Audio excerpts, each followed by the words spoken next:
A Ballad of Death. Algernon. Charles Swinburne. Kneel down, fair love, and fill thyself with tears, girdle thyself with sighing for a girth upon the sides of mirth, cover thy lips and eyelids, let thine ears be filled with rumor of people sorrowing. Make thee soft raiment out of woven sighs upon the flesh to cleave, set pains therein and many a grievous thing, and many sorrows after each his wise for armlet and for gorget and for sleeve. O love's lute heard about the lands of death, left hanged upon the trees that were therein.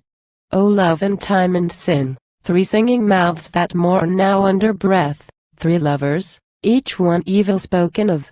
O smitten lips, through this voice of mine came softer with her praise. Abide a little for Our Lady's love. The kisses of her mouth were more than wine, and more than peace the passage of her days. O love, thou knowest if she were good to see.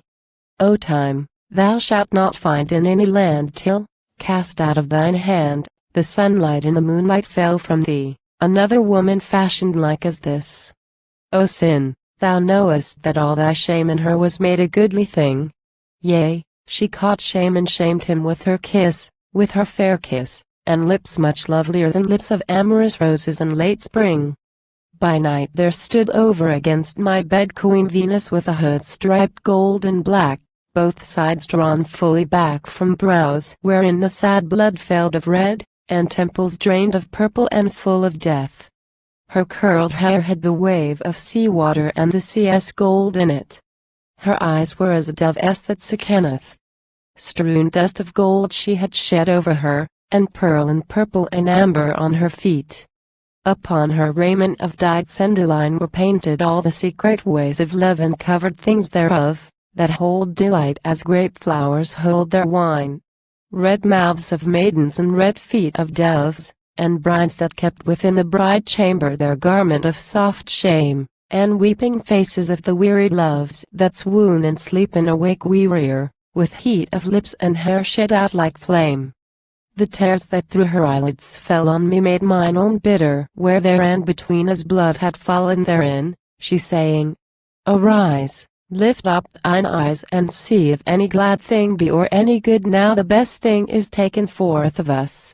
Even she to whom all praise was as one flower in a great multitude, one glorious flower of many and glorious, one day found gracious among many days, even she whose handmaiden was love to whom at kissing times across her stateliest bed kings bowed themselves and shed pale wine, and honey with the honeycomb, and spike inward bruised for a burnt offering.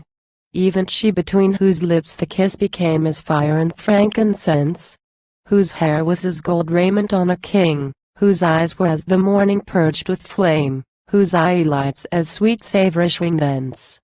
Then I beheld, and lo on the other side my lady's likeness crowned and robed and dead. Sweet still, but now not red, was the shut mouth whereby men lived and died. And sweet, but emptied of the blood's blue shade, the great curled eyelids that withheld her eyes. And sweet, but like spoiled gold, the weight of color in her tresses weighed. And sweet, but as a vesture with nude eyes, the body that was clothed with love of old. Ah! That my tears filled all her woven hair and all the hollow bosom of her gown. Ah! That my tears ran down even to the place where many kisses were, even where her parted breast flowers have place, even where they are cloven apart. Who knows not this? Ah! The flowers cleave apart and their sweet fills the tender interspace. Ah! The leaves grown thereof were things to kiss or their fine gold was tarnished at the heart. Ah!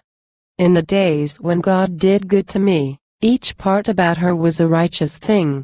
Her mouth and almsgiving, the glory of her garments charity, the beauty of her bosom a good deed, in the good days when God kept sight of us.